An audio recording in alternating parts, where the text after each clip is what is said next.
माताओं, बुजुर्गों, आज बहुत ही हर्ष का दिन है, ऐतिहासिक दिन है।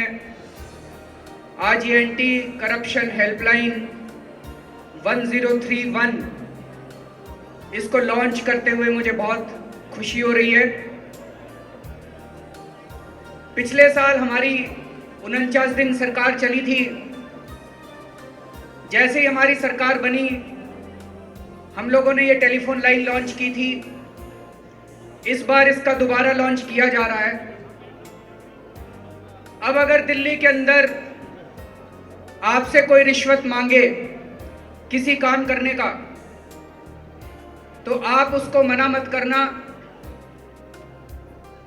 अपनी जेब में हाथ डालना, अपना मोबाइल फोन रिकॉर्डिंग पे लगा लेना और जब वो रिश्वत मांग रहा है उसकी आवाज रिकॉर्ड कर लेना।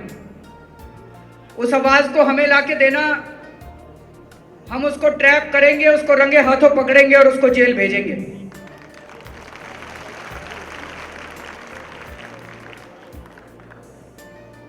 दोस्तों, दिल्ली के लोगों ने आम आदमी पार्टी को 67 सीट दी है, ऐतिहासिक विजय दी है।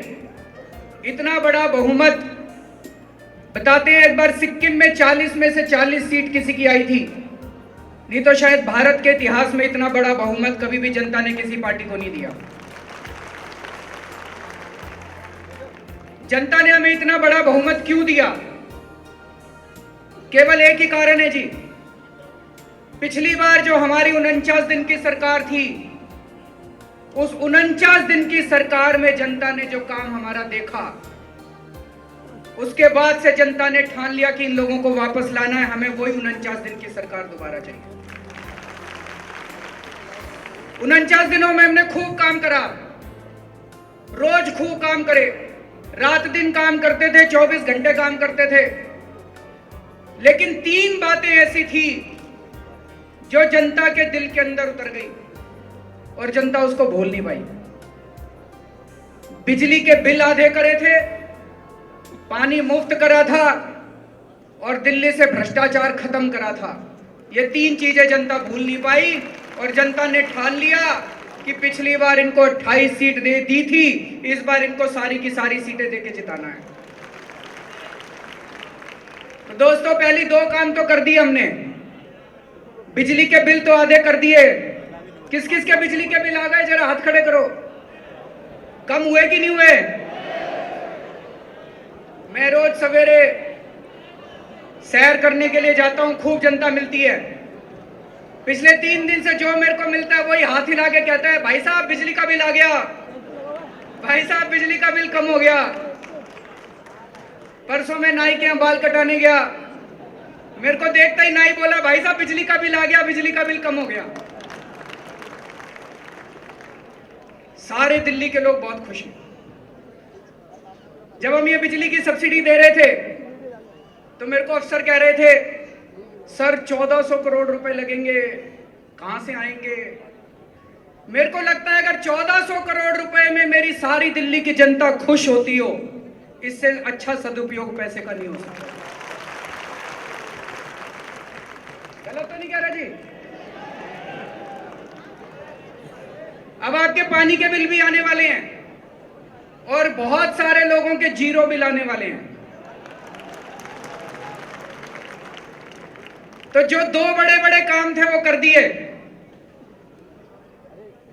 हम जो कहते हैं वो करते हैं भाई साहब, हम जुमले नहीं खेलते।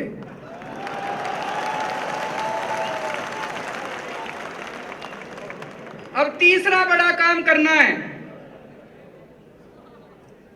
और वो है दिल्ली से भ्रष्टाचार दूर करना है। वैसे मैं पूरे देश के लोगों से अपील करना चाहता हूं कि अगर दिल्ली के अंदर बिजली के दाम आधे हो सकते हैं तो पूरे देश के अंदर भी हो सकते हैं।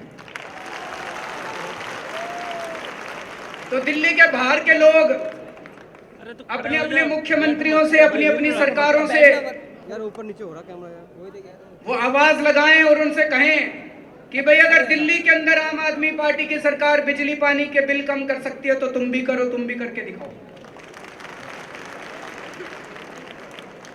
दूसरा, बिजली के बिल पुराने बहुत ज्यादा आए हुए हैं और बहुत गड़बड़ बिल हैं, है कि नहीं है?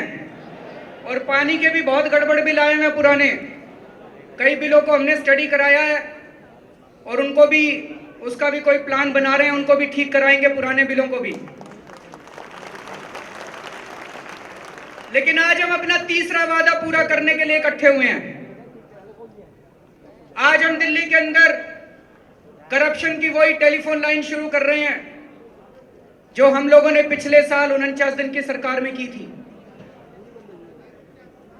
आज से, जैसा मनीष ने बताया, 4 साल पहले, पूरे 4 साल पहले, मेरे को याद है 5 अप्रैल 2011 का दिन था जब अन्ना हजारे जी के साथ जंतर मंतर के ऊपर हम लोगों ने भ्रष्टाचार के खिलाफ आंदोलन छेड़ा था। हम लोगों ने भी खूब झंडे उठाए, खूब नारे लगाए। हम लोग भी कहा करते थे भ्रष्टाचार मुक्त भारत, भ्रष्टाचार मुक्त भारत। लेकिन एक दिल के कोने में एक प्रश्न होता था कि यार, ये भ्रष्टाचार मुक्त भारत हो सकता है क्या? भारत से भ्रष्टाचार मुक्त खत्म हो सकता है क्या? कई बार सोचा करते थे। कई लोग कहा करते थे कि भारत के लोग तो जन्मजात भ्रष्टाचारी हैं जी, इनके तो खून में भ्रष्टाचार है, भ्रष्टाचार खत्म हो ही नहीं सकता। मेरा दिल नहीं मानता था। मेरे को लगता था भारत के लोग बहुत अच्छे हैं। हमारे भारत के लोग जब अमेरिका जाते हैं, उनके बड़े बड़े रॉकेट बनाते हैं। ये जितनी एमएनसी हैं, बहुराष्ट्रीय कंपनियां, इनको देख लो, इनके टॉप के ऊपर सारे भारत के लोग मिलेंगे हर जगह। अमेरिका वालों का रॉकेट नहीं चले अगर भारत के लोग नहीं हो तो। फ्रांस जाते हैं, इंग्लैंड जाते हैं, बड़ा बड़ा नाम कमाते हैं हमारे भारत के। अपने देश में आते हैं तो फेल हो जाते हैं, कुछ ना कुछ व्यवस्था में गड़बड़ है। तो मेरा दिल कहता था भारत के लोग तो बहुत अच्छे हैं, व्यवस्था खराब है। लेकिन फिर भी लगता था कि ये भ्रष्टाचार कैसे खत्म होएगा। तो एक जुनून था भ्रष्टाचार मुक्त भारत के लिए। लेकिन दिल में एक प्रश्न भी था। 49 दिन की सरकार के अंदर, भाई साहब, ये मैं नहीं कह रहा, सारी दिल्ली की जनता कहती है, 49 दिन की सरकार के अंदर दिल्ली में भ्रष्टाचार, मैं ये नहीं कहूंगा 100%, लेकिन कम से कम 70% भ्रष्टाचार कम हो गया था। ये कोई छोटी बात नहीं है जी। 49 दिन में जो 65 साल में ये दूसरी पार्टियां नहीं कर पाई, 49 दिन के अंदर आम आदमी पार्टी की सरकार ने करके दिखा दिया।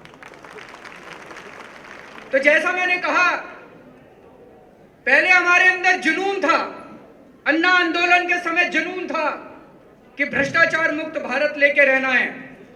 लेकिन उस 49 दिन की सरकार के बाद आज हमारे अंदर कॉन्फिडेंस है कि भारत को भ्रष्टाचार मुक्त हम कर सकते हैं।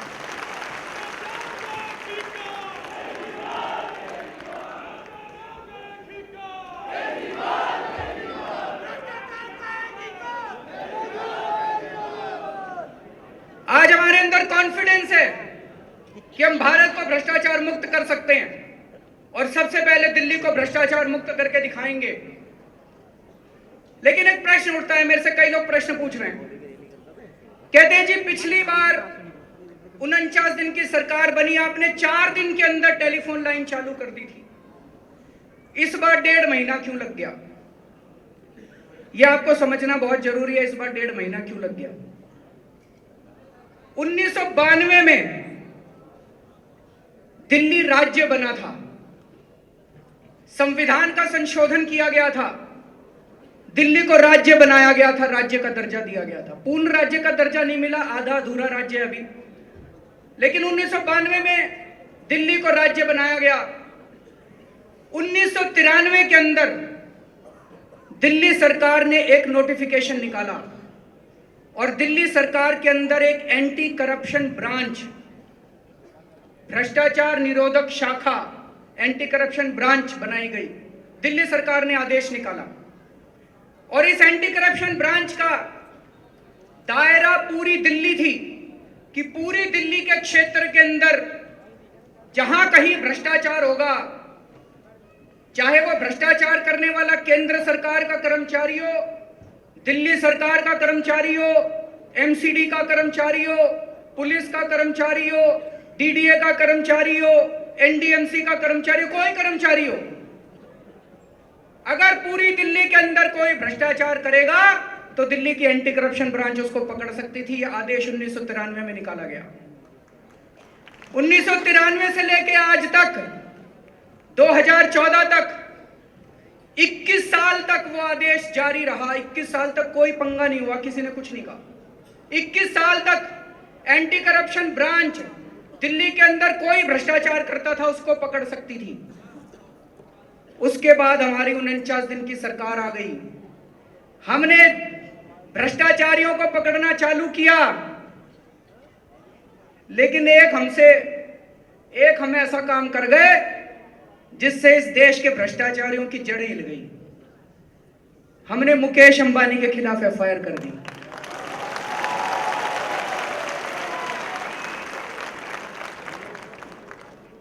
हमने मुकेश अंबानी के खिलाफ एफआईआर कर दी। उस एफआईआर में हमने वीरप्पा मोइली जी के खिलाफ भी एफआईआर कर दी। और जैसे ही हमारी सरकार गई और केंद्र में नई सरकार आई भारतीय जनता पार्टी की, कहते हैं भ्रष्टाचार दूर करेंगे। जैसे उनकी सरकार आई उन्होंने ऑर्डर पास कर दिया केंद्र सरकार ने कि दिल्ली की एंटी करप्शन ब्रांच केवल दिल्ली वालों के भ्रष्टाचार को पकड़ेगी, केंद्र वालों को नहीं पकड़ेगी, दिल्ली पुलिस को नहीं पकड़ेगी, डीडीओ को नहीं पकड़ेगी, एनडीएमसी को नहीं पकड़ेगी।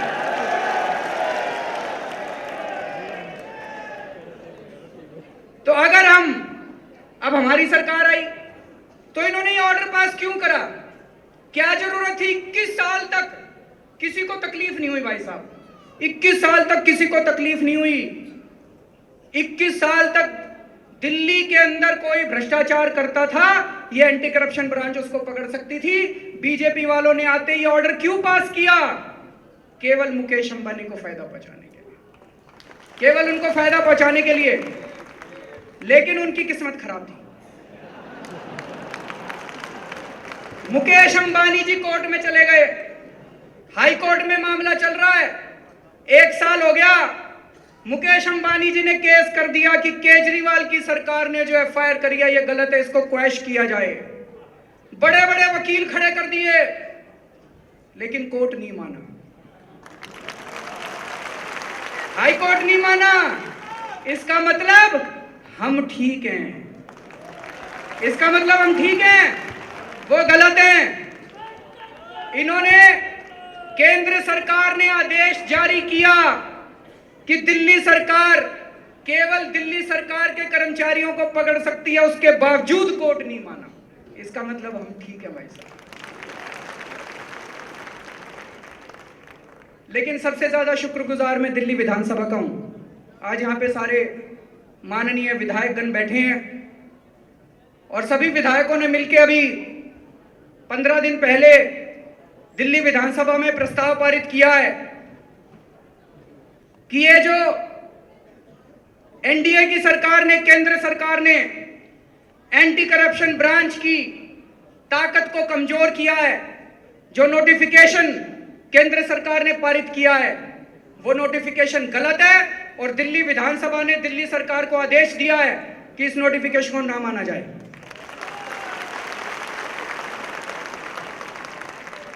दिल्ली विधानसभा का आदेश हमारे सरमाथे के ऊपर है, इस नोटिफिकेशन को हम लोग नहीं मानते। और आज दिल्ली की हेल्पलाइन लॉन्च की जा रही है। पूरी दिल्ली के अंदर कहीं भ्रष्टाचार अब आपको दिखाई दे, चाहे कोई विभाग हो, किसी भी सरकार का विभाग हो, आप इस फोन के ऊपर फोन करना और उसके खिलाफ एक्शन लिया जाएगा। दोस्तों, भ्रष्टाचार इस देश के अंदर कोड़ बन गया है, कोड़। जब तक इस बीमारी को दूर नहीं किया जाएगा तब तक ये देश प्रगति नहीं करेगा। बड़े बड़े वादे करते हैं विकास के, इस देश का विकास नहीं हो सकता जब तक हम भ्रष्टाचार को नहीं ठीक करेंगे। बहुत नेता आए, सारे नेता खराब नहीं होते, कई नेता ईमानदार नेता आए, लेकिन ऐसा क्यों हुआ कि ईमानदार नेता भी इस भ्रष्टाचार को दूर नहीं कर पाए अभी तक? ऐसा क्यों हुआ? क्योंकि हम लोगों ने देखा कि वो नेता खुद तो ईमानदार हैं, उनकी कैबिनेट में सारे पैसे खा रहे हैं, उनकी कैबिनेट में सारे पैसे खा रहे हैं और खुद आंख बंद करके बैठ जाते हैं। ये नहीं चलेगा, वो ईमानदारी किसी काम की नहीं है। ऐसे बहुत सारे नेता देख लिए कल को अगर मनीष सिसोदिया चोरी करेंगे तो मनीष सिसोदिया केजरीवाल का कुछ नहीं लगता, उसको जेल जाना पड़ेगा।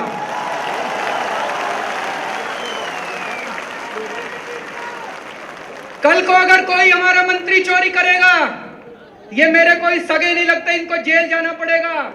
कल को कोई हमारा विधायक चोरी करेगा, कोई हमारा सगा नहीं लगता, उनको जेल जाना पड़ेगा। और मनीष, कल को अगर मैं चोरी करूंगा तो मैं भी तुम्हारा सगा नहीं लगता, मेरे को भी जेल जाना पड़ेगा।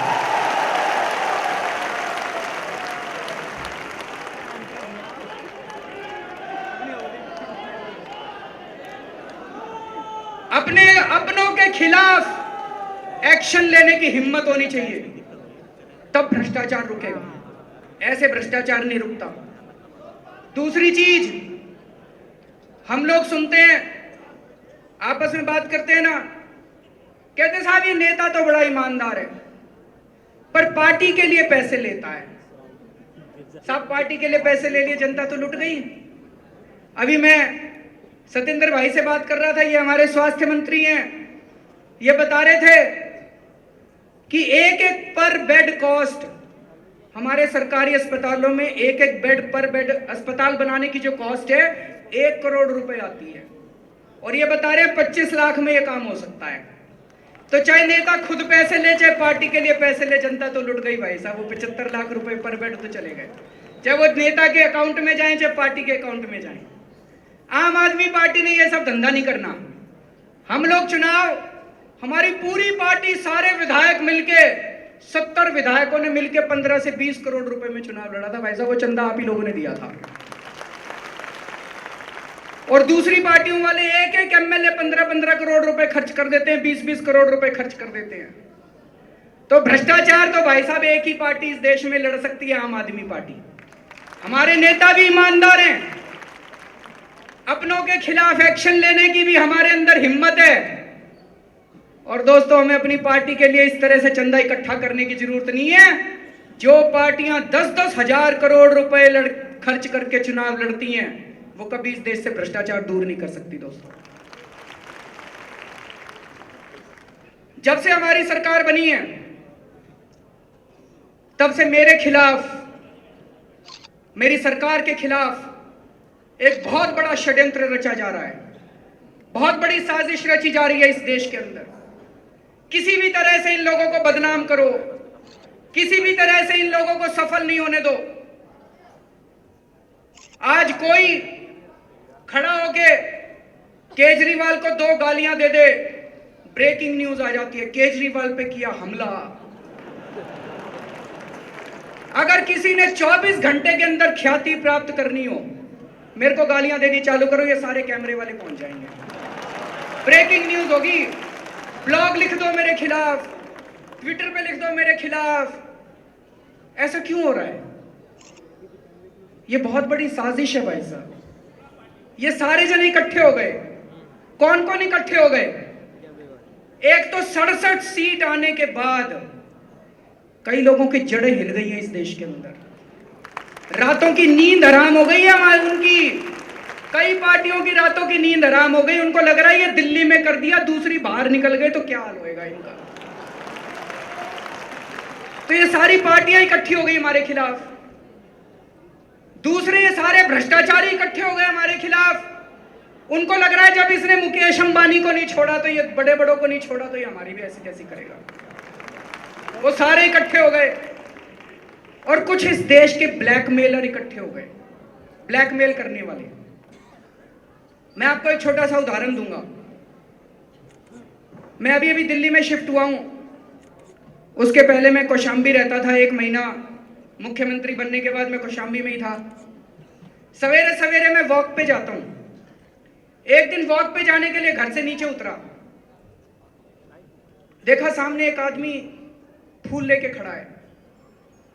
मैंने उनसे पूछा, उन्होंने कहा भाई साहब मैं फलाने फलाने टीवी चैनल के मालिक का पीए हूं, उन्होंने आपके लिए फूल भेजे हैं। मैंने फूल ले लिए। बोले भाई साहब बहुत फ़ोन किए, आपसे बात नहीं हो पाई, उन्होंने बधाई भेजा है। फिर बोले 2 मिनट आपसे अकेले में बात करनी है। मैंने कहा चलो वॉक करते करते बात करते हैं।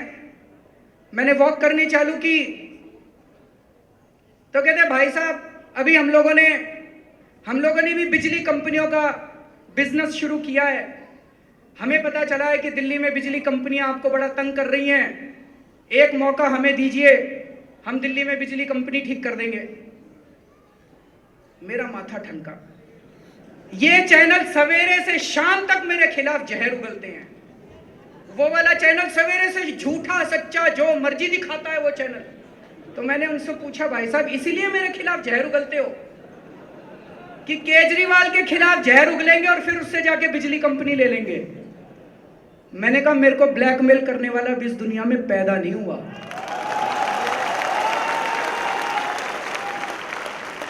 मैंने कहा कोई गलत काम नहीं किया, मैंने कोई गलत काम नहीं किया, मैं क्यों ब्लैकमेल होऊंगा? तुमको मेरे खिलाफ जो झूठा सच्चा दिखाना है दिखाओ। इस देश की जनता बड़ी सियानी है, तुम लोगों ने हराने में हमें कोई कसर नहीं छोड़ी थी, फिर भी 67 सीट दे दी इस देश की जनता ने। तो दोस्तों ये सारे इकट्ठे हो गए ब्लैकमेलर। मैं ये नहीं कह रहा, बहुत सारे मीडिया में बहुत अच्छे लोग हैं, बहुत अच्छी पत्रकारिता करते हैं, लेकिन कुछ लोग हैं जो इस किस्म का धंधा भी करते हैं और बीच बीच में पकड़े भी जाते हैं। लेकिन भाई साहब जनता साथ है, मैं जनता के बीच में रहने वाला आदमी हूं। कल को कुछ गलत काम करूंगा, मेरे को पता चल जाएगा जनता नाराज है मेरे से।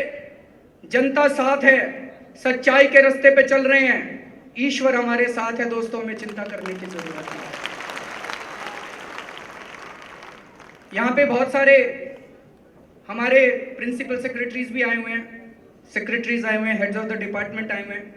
मैं 2 शब्द उनके लिए कहना चाहता हूँ। एक तो ये कि कल के बाद एक फॉर्मेट आप सब लोगों को भेज देंगे, आपको अपने अपने डिपार्टमेंट में कई जगह वो बोर्ड लगाने हैं, यही वाले बोर्ड की अगर इस डिपार्टमेंट में कोई आपको रिश्वत मांगे तो मना मत करना, सेटिंग कर लेना, उसकी आवाज़ रिकॉर्ड कर लेना। वो फॉर्मेट आपको भेज देंगे, सारे डिपार्टमेंट्स में लगाने हैं। दूसरा, पिछली बार जब 49 दिन की सरकार बनी थी तो मेरे को पता चला कि कई अधिकारियों ने अपने कमरे में मोबाइल अलाउ करना बंद कर दिया। तो ये भी बोर्ड लगाना है भाई, मोबाइल अलाउ करना पड़ेगा सबको अपने कमरे में,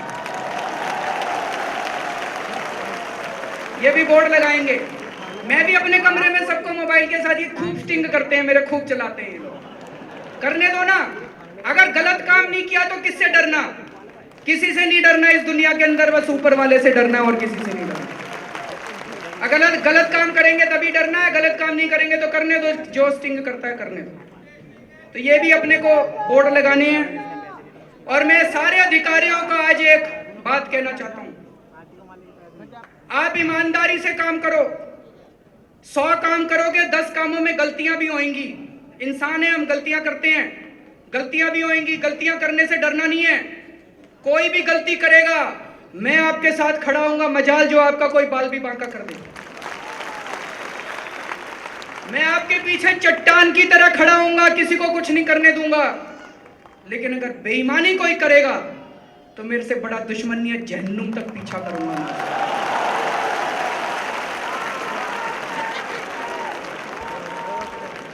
अभी एक केस आया था, 2 अफसरों के खिलाफ किसी ने शो कॉज नोटिस इशू कर दिया।